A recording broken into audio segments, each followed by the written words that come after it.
That moves us into the discussion agenda, which is 17, OFS Waiver Form Exhibit F.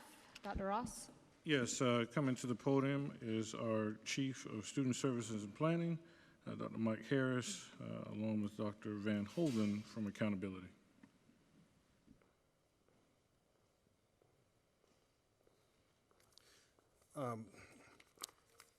Board Chair, members of the board, Dr. Ross, community, we're here to discuss a need for a waiver through the Office of Federal and State Accountability and the State Board of Education.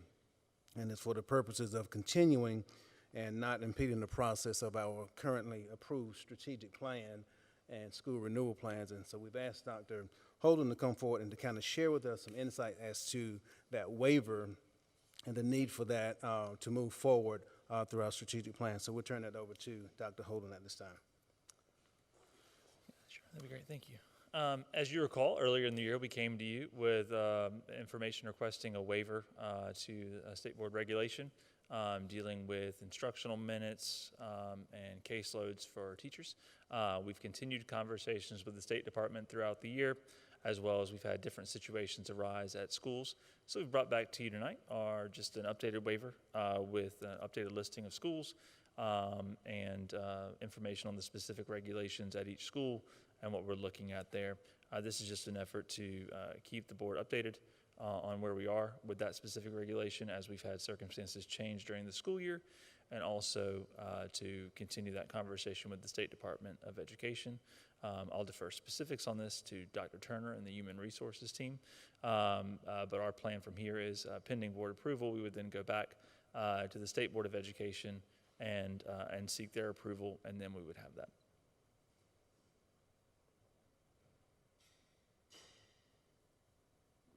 Do we have any questions for Dr. Holden? I don't see any, Dr. Holden. All right. You did a great job. Thank you. Appreciate Thank you. All right, so that will go on the agenda for the next meeting, Dr. Ross. Okay. That moves us to 18, discussion of the 5-year master facilities and rezoning plan for 2026-2027. Yes, Madam Chair, members of the board, and our community, just want to give an update, scale back the presentation, just kind of to hit some of the highlights and the questions that we've addressed in this presentation. Again, the 3 challenges we're facing in terms of the facilities conditions, especially those facilities in Dutch Fork and Irmo, as identified by our NPS study in August 2023. The enrollment issues that we're seeing, especially with the growth in the Chapin attendance area, and also the need to modernize our instructional programs for workforce development. If you remember when we started this conversation, the administration brought 5 guiding principles. We discussed the community analysis and enrollment projections on September the 11th. We did the facilities conditions assessment on October 23rd. We brought to you our instructional plan review on November 13th and our finance plan for this project on December the 11th. We came out with key questions that we wanted to answer in our workshop, the minimum conditions that we wanted for every facility. And that's why ensuring that no school is at a 2 was a big priority, to be a minimum of a 3. We talked about how to organize our district from K-5 in elementary, 6 through 8 in middle school, 9 through 12 in high school. We brought to you 2 rezoning models, which is important to understand that we are changing our redistricting and rezoning plan. How we change it is going to depend on the facilities that we have. We talked about the enrollment projections that we would have for each school that was presented to you at the workshop, if you can look at where we would be. We talked about our priorities for academic and then our utilization, as we talked about the theoretical field, the maximum field, and the target field. As a result, it's important to understand as we look at these, the 3.7 million square feet that we have, the 11,137 incidences that were found, to understand that we're still adding on to this. These are not static. We did a review of our work orders to find that we're at 29 work orders per workday. When you look at just the estimates that were presented to us in August of 2023, you can see the $34.1 million at one, the $67.3 million of total twos, and $67.1 million of threes. Adding up all the things that MPS found in August of 23 was $182 million. Our goal was to look at all of the two-rated facilities and to address those so that we can get out of this delayed maintenance program or deferred maintenance program towards a preventative maintenance program. So as a result, we have taken our proposed referendum into three different areas: campus improvement, instructional workforce and development projects, and rezoning related projects. To handle the rezoning, we're using our 25 campuses and to address the issues of growth. And so as we look at the growth, this is the actual growth that we see in terms of our district. The goal was to use Ballantyne Elementary School to relieve the elementary school growth in Chapin, and to use H.E. Corley, River Springs, Oak Point, and Dutch Fork Elementary as we relieve the pressures over at Ballantyne, rezoning there. So with that, we have two different options in terms of what we can do. One is to expand Lake Murray Elementary School and expand Chapin Elementary School. When we look at what those expansions would be, currently at Chapin Elementary School, we have 8 portables, 7 of them are in use. We can add, with the 16,000 square feet, an additional 12 classrooms. That comes out to about 264 students. At Lake Murray Elementary School, we currently have 16 portables, 11 are in use. We can add a minimum of 18 new classrooms. That would come out to 390 students. So this is an opportunity to add on to our existing buildings. So with the referendum, we would have the funding to add on those wings, expanding the amount of students we can take at Chapin and Lake Murray. Without the referendum, we're using our current facilities to relieve the growth. If you look at our current placement of students, just kind of our current placement of students, and this is with the expanded wings at Lake Murray and Chapin Elementary. You can see that of the current Ballantyne Elementary School students, 41.5% of them will stay at Ballantyne. And about 4% go to Dutch Fork, 16% go to H.E. Corley, and 30% will go to River Springs. You can see of the current Chapin Elementary School students, 80% will stay at Chapin Elementary School, 6.5% at Lake Murray, 13% at Piney Woods. Of the current Lake Murray Elementary School students, 31% will go to Ballantyne, and 68% of them can stay at Lake Murray. If we do use our existing buildings, you see those numbers change. Of the current Ballantyne students, only 30% will stay at Ballantyne. We'll have to use almost 27% of them will go into H.E. Corley, and 30% into River Springs. And so you can see the breakdown of where students in the current zone will go into the new zones. Again, here is just an outline of how we can expand those capacities. A lot of the discussion that we heard from the Ballantyne area is what does preferred choice look like instead of grandfathering.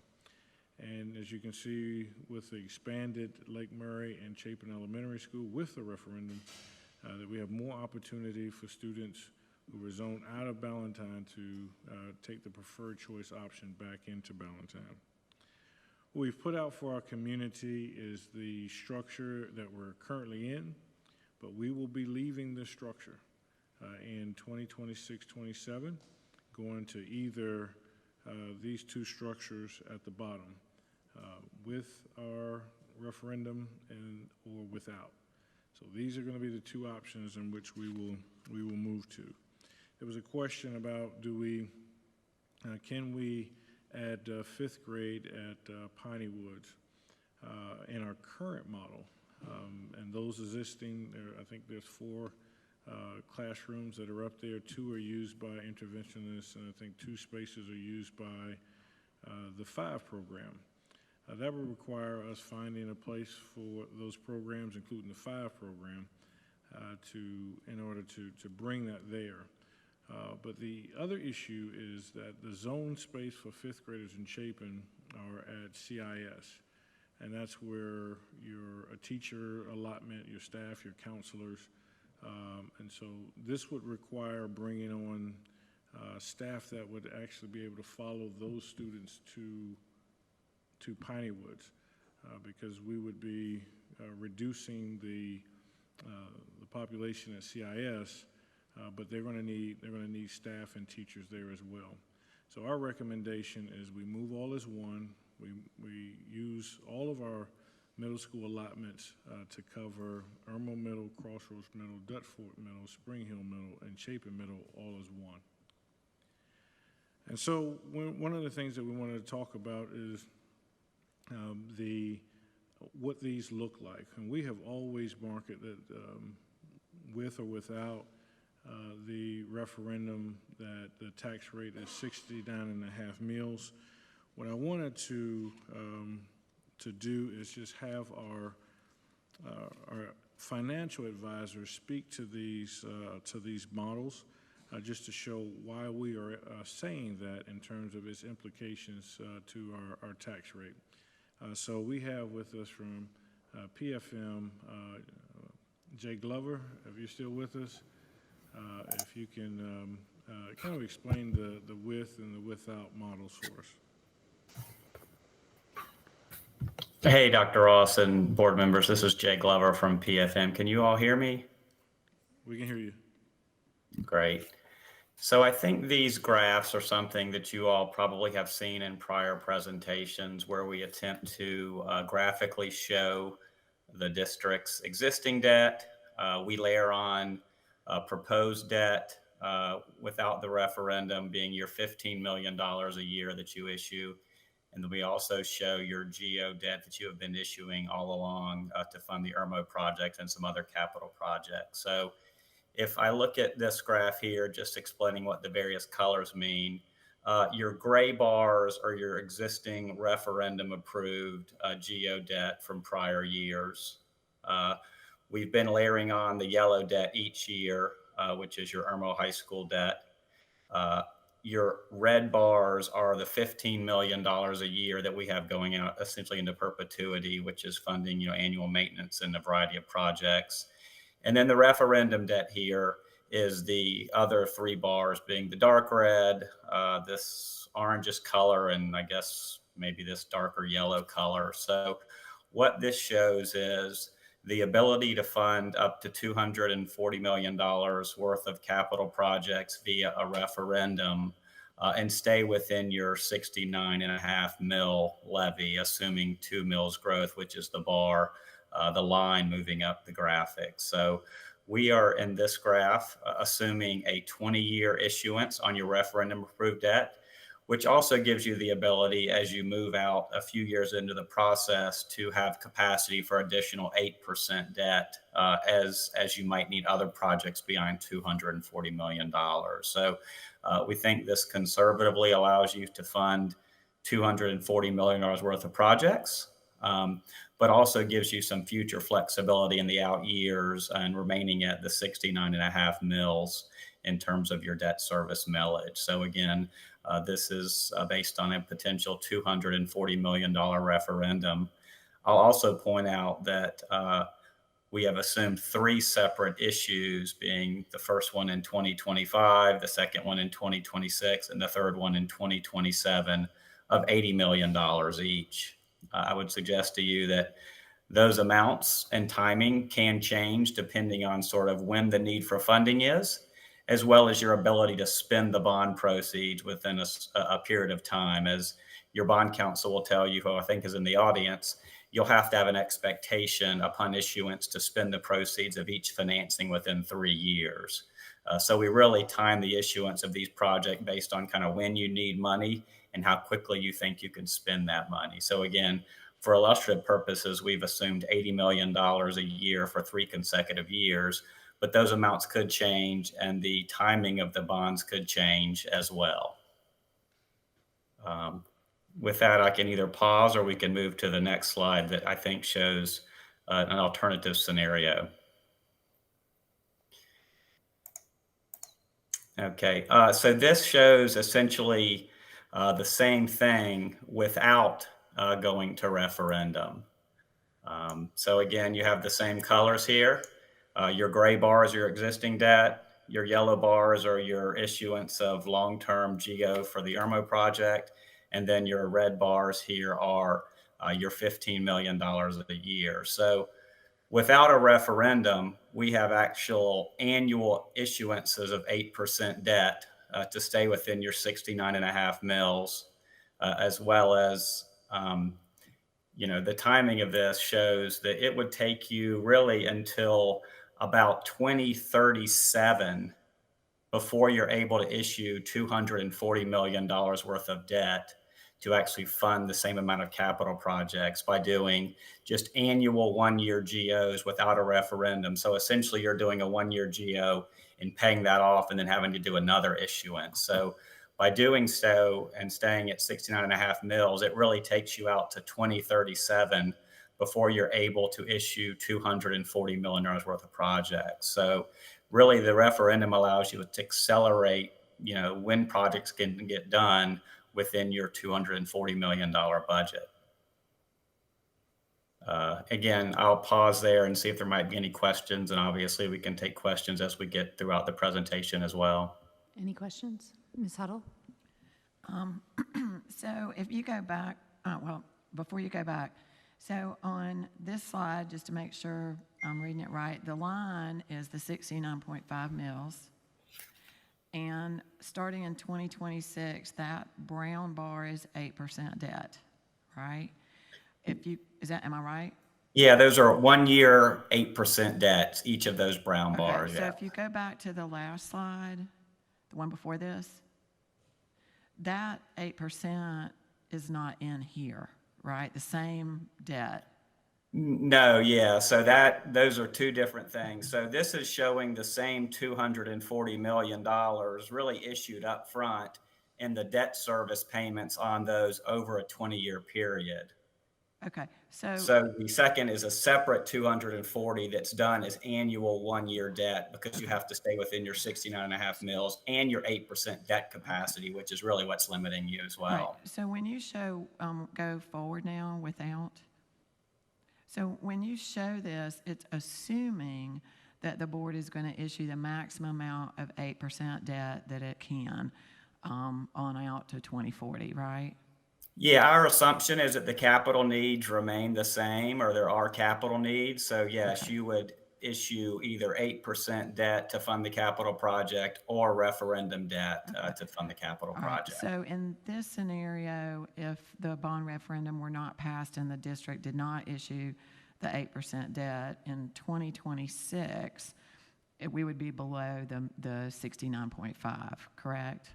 That's correct. Okay, and if you go back to the last one, the one before this with the bond referendum, with this one, we would not be able to issue any more 8% debt until 2030.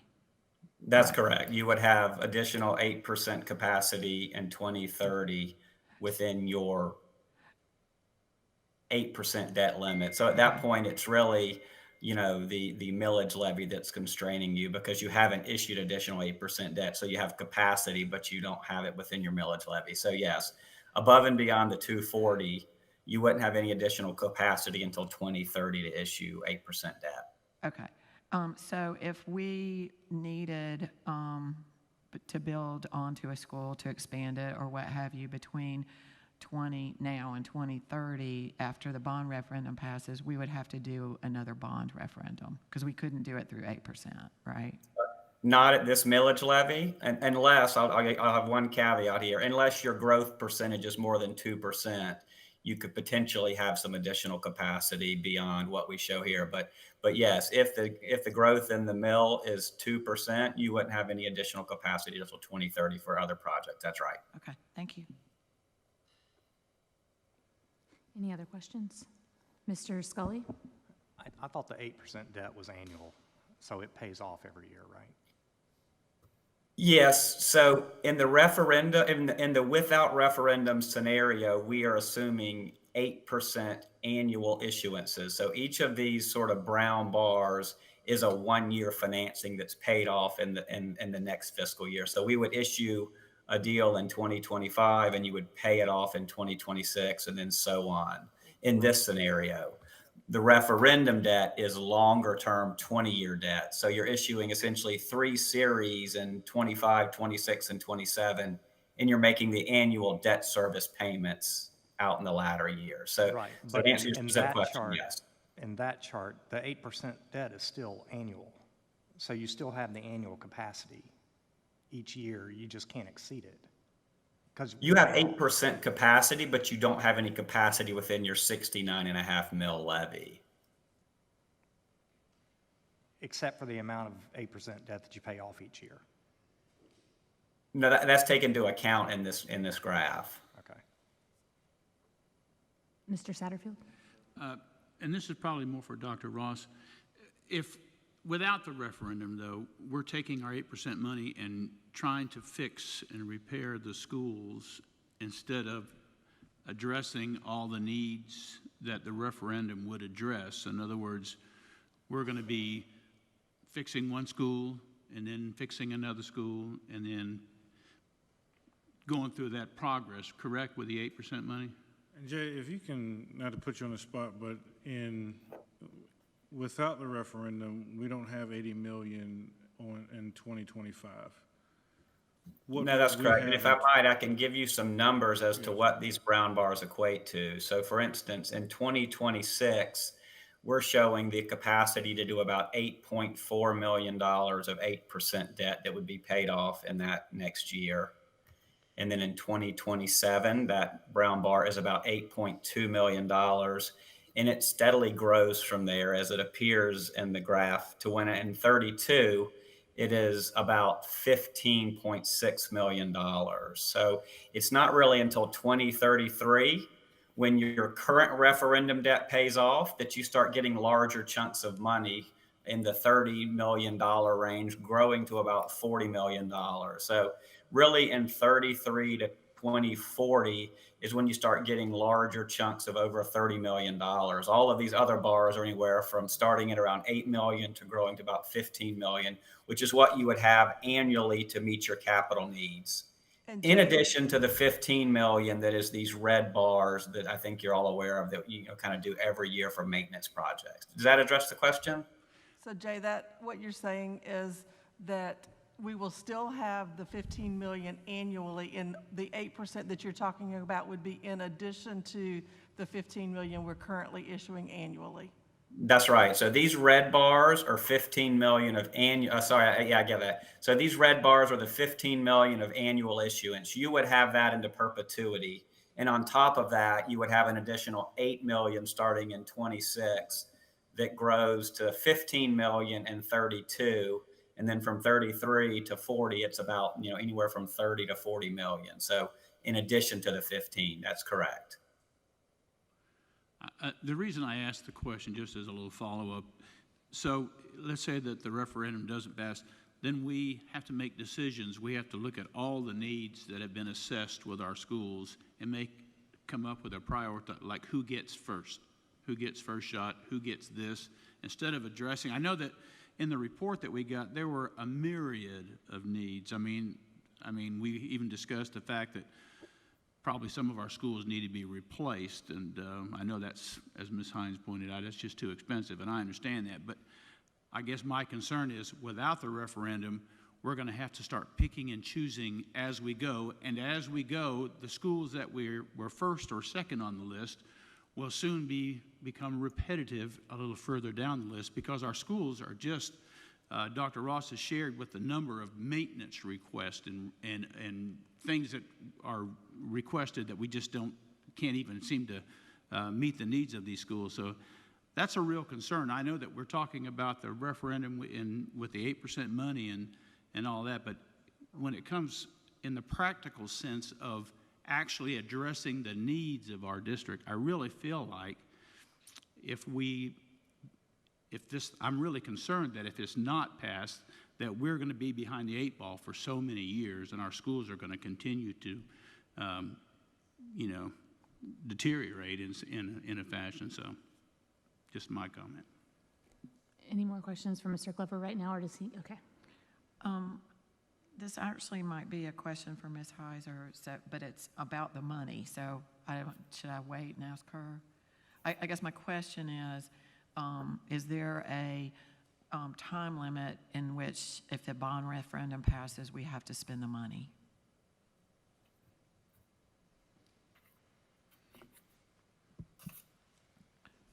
Good evening. It's always good to be with y'all, and it's relatively early tonight, so I'm loving this. Don't say that and jinx it. I'm sorry. What was I thinking? The answer is yes. Under state law, all of the bonds authorized in a referendum must be issued within 5 years of the date of the referendum. The issuance of a bond anticipation note satisfies that requirement. So you've got that flexibility and also that necessity under state law. As Jay mentioned, when you issue tax-exempt debt, you're making a representation to the IRS that you have a reasonable expectation that 85% of the proceeds will be spent in 3 years. So those are the two sort of timelines we have going. In some instances, it's possible to structure the document so that you have a 5-year window to spend the tax-exempt proceeds, but that's fairly rare. It's usually a 3-year process. Okay, Mr. Glover, I think you can move forward. I'm pretty sure those are my 2 slides, so I think I'll probably pass the presentation back to Dr. Ross or someone else. Thank you, Jay. We certainly appreciate that. And as always, you've seen this timeline. We are trying to make these projects work so that we can actually make the 2026 opening plan. So that would be asking the board, pending approval of our option, to move forward with A&E services for the new Dutch Fork Elementary, the Rich Lakes Education Center, and the wings of Lake Murray and Chapin Elementary Schools. So we've discussed the fixing and filling of our plan. We're here in discussion, and we would ask for a decision at our next meeting. And so before we go on to the question, want to know if there were any questions about the timeline. Any other questions about the timeline? All right, let's move forward. So item 19, I'm going to ask if we can have Ms. Hauser come forward again. We have worked to draft a question. This is a proposed question that we have here to submit to the Election Commission. So, Ms. Hauser, if you'd like to explain kind of the thoughts that went into this question. Sure. As Dr. Ross indicated, and y'all well know because you've been part of the process, y'all have had fairly painstaking efforts to evaluate the capital needs of the school district, and the question is coming from the projects that seem to be the most urgent and the ones that make sort of logical sense in going down in order. The first 2 projects relate to security. One is secure vestibules, and the other is to upgrade security cameras. The next 2 sort of go together. A new Dutch Fork Elementary School which then allows you to renovate the existing Dutch Fork Elementary School into the Rich Lex Educational Center. And I know y'all have seen the drawings where the highway widening is going to come right through the front door of the current elementary school. Then there are a number of renovations and reconditionings at several schools. I've just noticed that to be consistent, if y'all adopt this question, we would probably put renovation, enclosing classroom walls at Harbison West Elementary and at Nursery Road Elementary, just to be consistent, because that's basically the same project at each of those schools. You've got new elementary classrooms at Chapin and Lake Murray. Then you've got some exciting in different types of projects that you don't see every day, the Digital Solutions and Artificial Intelligence Lab at Dutch Fork, Small Business Incubator at Irmo, an Admin and Professional Building, then the Construction and Workforce Development Lab here at the Center for Advanced Studies, Fine Arts Auditorium at Chapin, and then if all the projects are done and there's still funds available or funds from other sources, you could look at the covered practice facilities for your 3 high schools. Any questions for Ms. Heiser? Ms. Huddle? By law, I understand the wording of the ones at the end, but other than that, by law, do we have to do all these projects? If it passes, are we required to do all these projects? Not necessarily. State law would indicate that, would say that you can't do any projects off of this list, but you are not necessarily required to do all of these projects. This is permissive. It is authorizing the school district to issue debt, and when you issue debt, it has to be spent on these projects. I have had one client that didn't borrow all the money that was authorized because they ended up not needing it because some property wasn't available. So the answer is no, you don't have to do all of these projects, and you don't have to borrow all the money. But when you do borrow the money, it needs to be used on these projects as identified in the question. So you're not allowed to use it on things that aren't on here? Did I hear that right? That would be my advice, correct. You need to stick with the question. There may be some flexibility. There was a recent Attorney General's opinion about doing part of a project and maybe not doing the whole project, but I think that the work that y'all have done in outlining and identifying the nature of these projects when you're in the education effort for the referendum, I think you'll be able to show the public what you intend to do with these projects. And this might be a Dr. Ross question, but I noticed in the thing it says acquiring land, and I know you have to have that for a new elementary school, but can you tell us like which projects would require additional land? Yes, ma'am. So right now at the Center for Advanced Technical Studies, the Construction Workforce Development Lab would need new land. So just those 2? Mr. Wiseman? Yes, sir. And we also talked about the Dutch Fork Elementary, right? Yes, sir. Okay, all right, sorry. Any other questions for Ms. Heiser? All right, thank you very much. Thank you. We If I appreciate could your just time. mention sort of the next steps. Sure. What y'all would have in front of you at your next board meeting for your consideration, obviously it's y'all's policy decision, but there would be a resolution that would include this question and all the legal requirements in order to have this question or whatever question, if any, y'all approve on the ballot in November. Okay. Thank you. Thank you very much. All right, that moves us to, we appreciate it. That moves us to item 20, discussion of the fiscal year 2024-2025 general fund budget as seen in Exhibit H. Dr. Ross and Ms. Rawls. Thank you, Ms. Rawls. A little bit taller. All right, so we are here to look at items pertaining to the 2024-2025 general fund budget. We talked about these dates at our last meeting. We were at May 6th, where we were at the discussion reading of the budget for this year. Just to let you know where the General Assembly is, the budget bill will be going back to the House tomorrow. House 2 will hopefully come out of that, and it will go to conference. I'm sorry. I'm really bad about leaving water bottles. I apologize. No. The conference committee will be appointed, and if there are any deliberations to be had, that will be taking place shortly thereafter.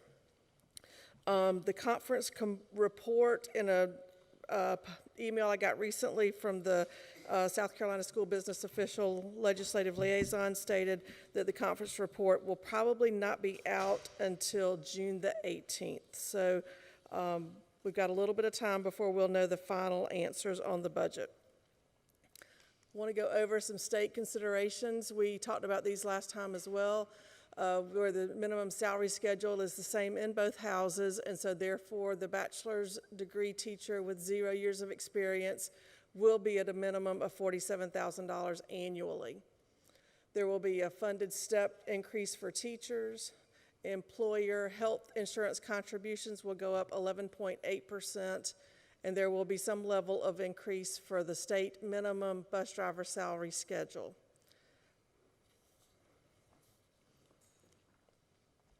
So when we look at our numbers year over year, the 135th day average daily membership for this current school year is 16,750.61 compared to last year's at 16,956.32. And that equates to the weighted pupil units of 26,574 and last year of 26,811. So what the District 5 is proposing is that our starting salary for a bachelor's degree teacher with 0 years would be $47,500. And when you add that to the $2,500 NARI option that these teachers have, you're looking at the $50,000.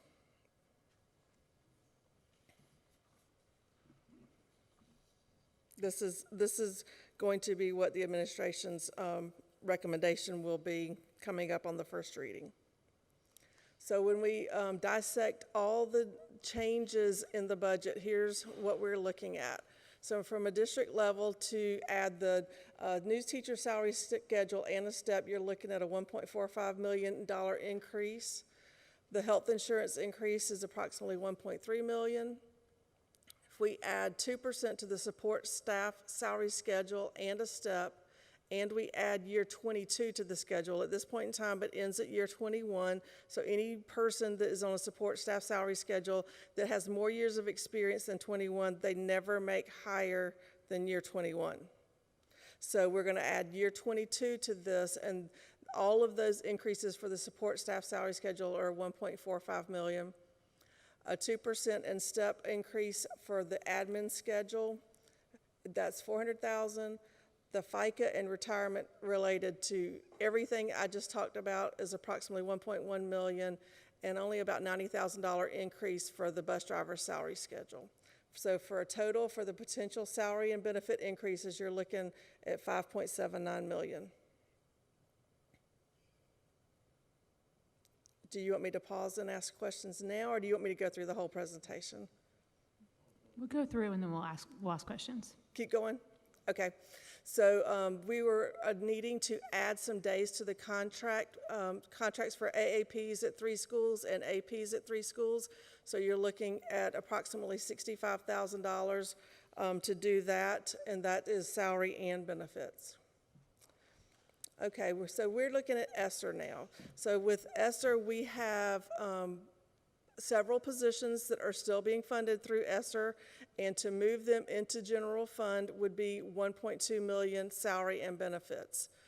Dr. Ross and I discussed this, and because of the type positions that they are, and Dr. Ross, you may want to address this as well, we are looking to name them as temporary time-limited positions. That way, this comes back to you every year for an annual approval. If there is still need in these areas, you may choose to continue the program. Based on funding, you may choose you want to go in a different direction. So this gives the board the option from year over year to evaluate how the programs are going and what the needs are at that time. Same with the programs and supplemental pay that is coming out of ESSER. Counseling and mental support health supports, the tutoring, summer planning, some of the things that, like I said, programs that were supported through ESSER, these will be subject to your approval annually. So 1.2 million in salaries and a little over 500,000 in programs and supplemental pay. Don't forget, we also do receive funding from the state for summer reading camp. So summer reading camp is not fully funded through ESSER. There still will be funds every year to help sponsor that program.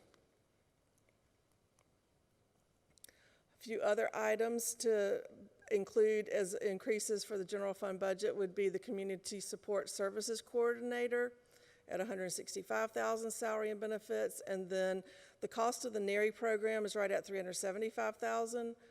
Current cost of the First Jobs program. Obviously, everybody knows that your power bills are going up, and supplies, if you've been to the grocery store or if you've contracted for any services of any kind, you realize all those costs are also going up. So we're looking at almost $1.6 million increase there. Looking at repurposing FTE as a benefit specialist too. When we repurpose that FTE, there's about a $15,000 increase over what the FTE currently was classed as. Now, when we looked at the Evergreen salary study, there were several FTEs in different classes that were rated below market minimum. So this is not the people that were on the average or any other, these are the ones that were at the low end as compared to the market in their position. So we have 21 FTEs in the salary study that were recommended to be increased. When we increase those, the majority of them are 1 grade level, 2 of them are 2 grade levels. It's a $98,000 cost for salary and benefits to increase those 21 FTEs. There are also 2 teacher positions that we're looking to increase from partial FTEs up to 1.0 FTEs. One's a music teacher and one special ed teacher. Wanted to present to you all an opportunity for a fund balance assignment. We have issued a solicitation for purchasing portables. We received 0 responses for that. We assume that is primarily because of the timeline. Anything that we are going to spend out of the general fund budget has to be spent, and the item, if we are purchasing an item or getting a service, must be completed by June 30th. That's the drop dead date. We can't make that happen. However, if you all approve a fund balance assignment, that secures that $1.5 million to where we are not allowed to spend it on anything other than securing portables. We can issue another solicitation, extend the timeline, and we think we will have more bidders at that time. There again, this just provides us extra time to ensure that we're getting the best price and the best service that we can for these items. It would still provide the restraints on what we could spend the funding on, though it's not available for any other use. So when we're looking at revenues, the local revenues are at the top, the state revenues in the middle. We are looking at the Senate version. The Senate is the most conservative version. They're about $30 million less in general fund revenues, and the House also appropriated $30 million in EIA funds that the Senate did not. So we're looking at a conservative budget with our revenues projecting at $240,100,236. And we talked last time about the percentage breakdown where 75-25 is the magic number, but because of the index of tax-paying abilities, ours local revenue as compared to state is 36.64. So then we're looking at a 3.48% increase over last year, and this is with no change in the operating millage rate.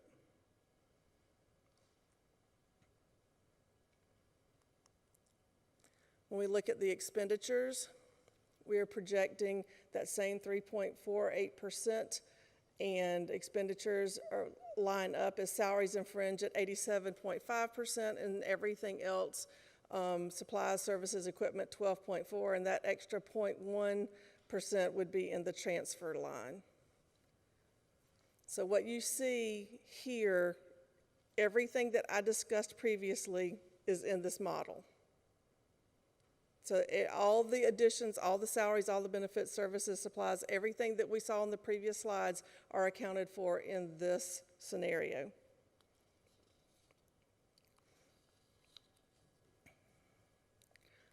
As we look at the millage rate, this year's consumer price index is 4.12%, and our population growth in our district is 1.64%, which allows us a percentage increase of 5.76% that equates to 15.32 mills. So that is our mill cap for the 24-25 school year.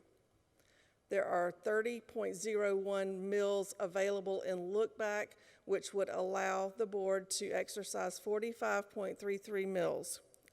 To give you some dollar values to associate with that, the 15.32 mills would equate to about 4.67 million, and the 45.33 mills would equate to 13.8 million, with the value of a mill being $304,061. We are not recommending exercising any millage increases for this year, but this is the calculation.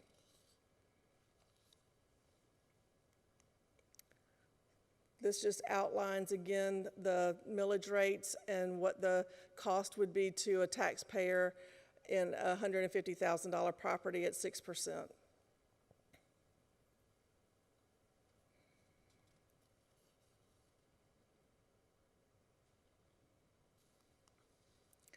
So just some upcoming dates to remember. As we talked about, we're meeting tonight for the discussion reading. Sine Die will be on May the 9th, this Thursday. It will be the end of a 2-year session. Anything that's not passed, that's not in the Sine Die resolution or in a conference committee will die on that day.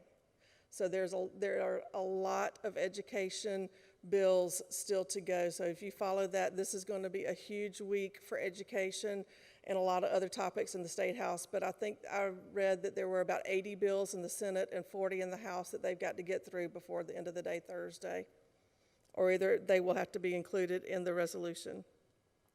We are planning for first reading on May the 20th, the second and final reading on June the 8th, with the public hearing being that night, and everything in a positive note. Hopefully the budget will be signed by the governor before June 30th. And I will stand for any questions. Just a question real quick on those dates. You said June 8th is the public hearing for the board? Yes. So that would be actually, isn't that June 10th? I have the wrong, it should be June 10th, June I think, 10th. sorry. I'm just making Yeah. sure, Sorry, because that's a I Saturday. didn't think that sounded right. Okay. Mr. Satterfield, do you have a question for Ms. Ross? Yeah, I had just a quick question, and I hate for you to go back on your slides. On about your second slide, maybe ESSER 3 funds, the positions, the 9 clinical counselors, 1 nurse assistant.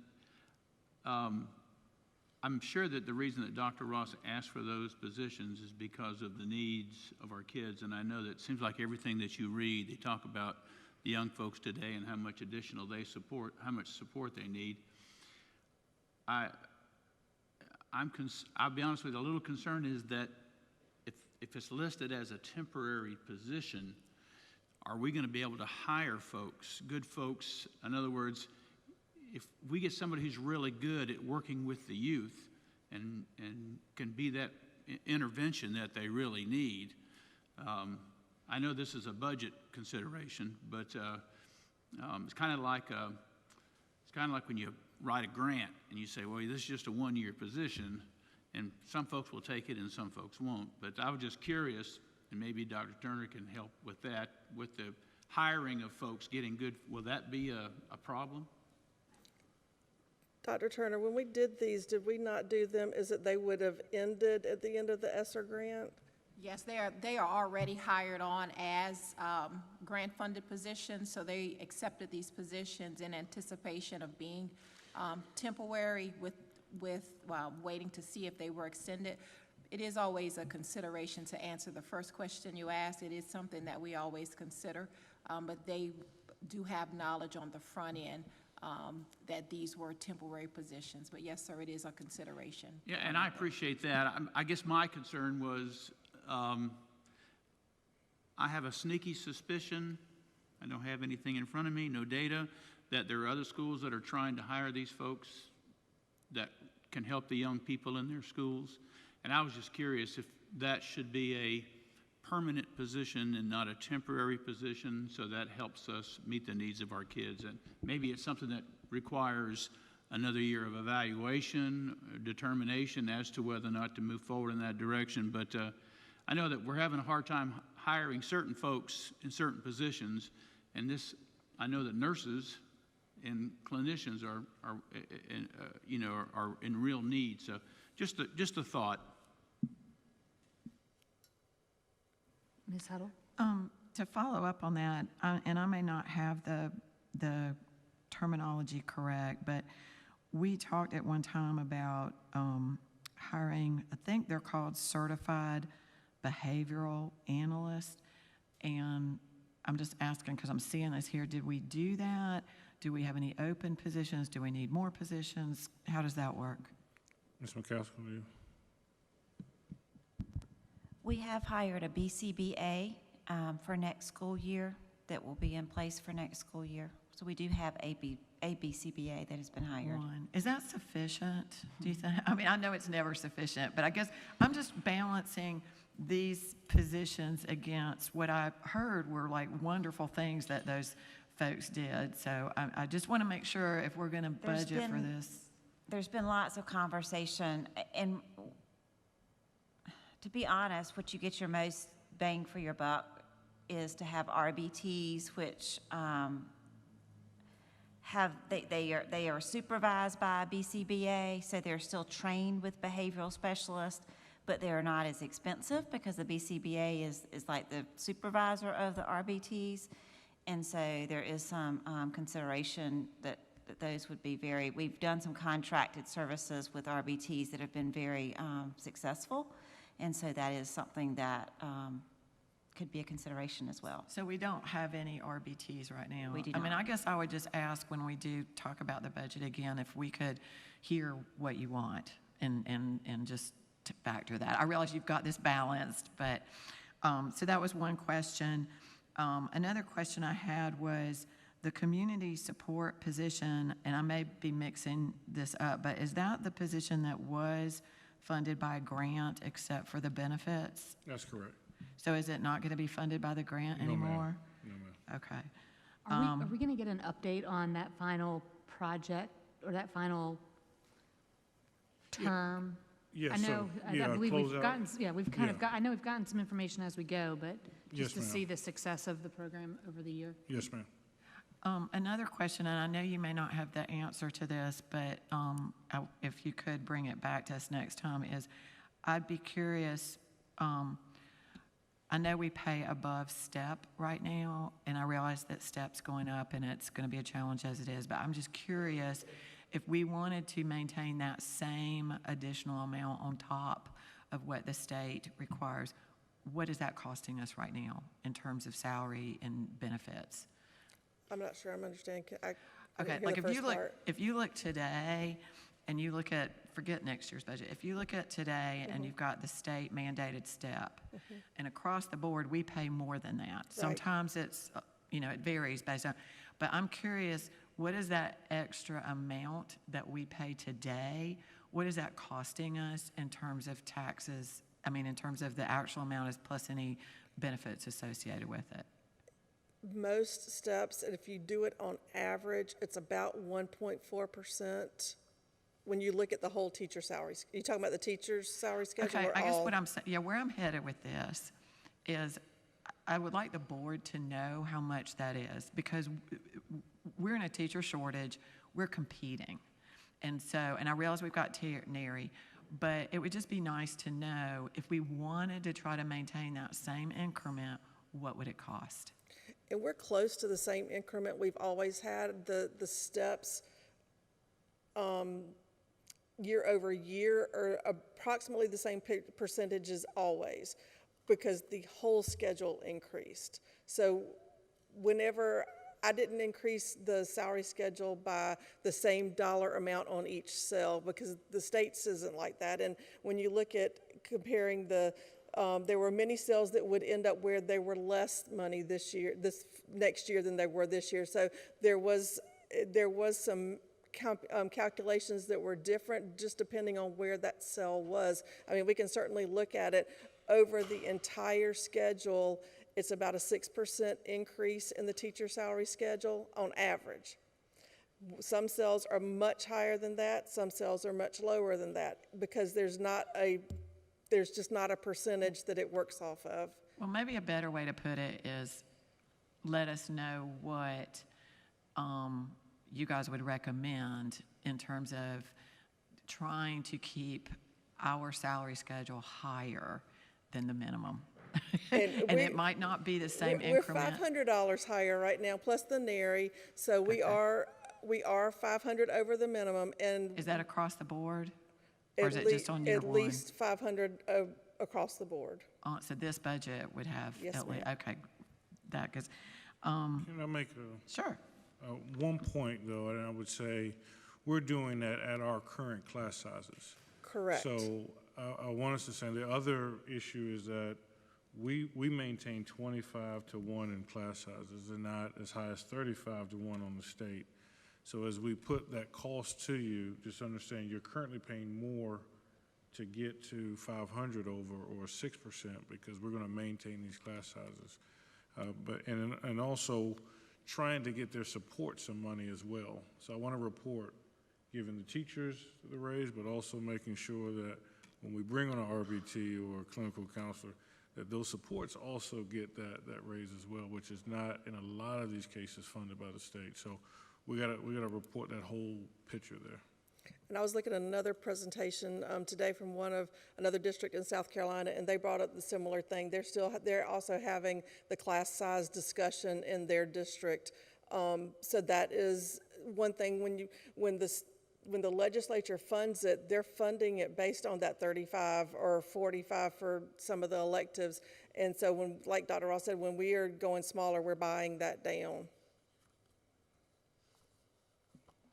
Anybody else have anything for Ms. Rawls?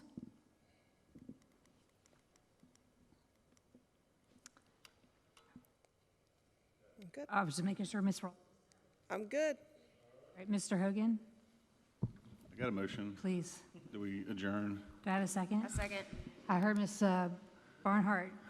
Any discussion? All in favor? Motion carries 7-0.